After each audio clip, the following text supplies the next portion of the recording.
People love to motorbike on the mountain of Igarapé, Mateus Leme, Minas Gerais. This is a beautiful place. Bikers, walkers, they climb the mountain as well, the big rock called Pedra Grande, which means big rock. From here we can see the big rock up there.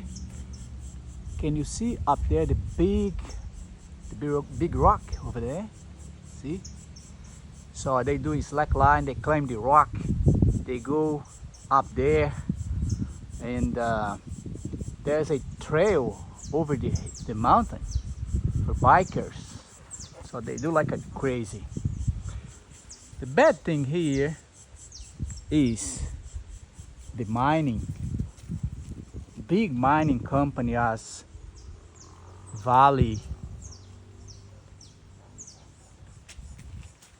the Australian company, the British company, and the big Brazilian company called Vale. They are mining the top of the hill on top of the Atlantic rainforest.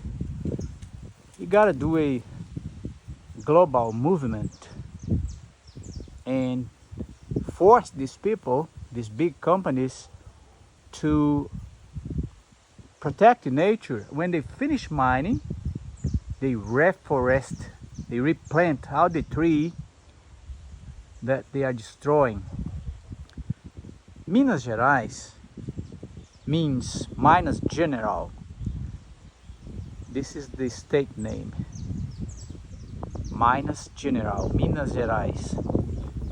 This state is very rich of all sorts of minerals as copper, zinc, gold, diamond, steel in very large scale. Only the state of Minas Gerais is probably responsible for 60 or 70% of the Brazilian metal production. But I want you to watch this video, subscribe to my channel. I talk about culture, history,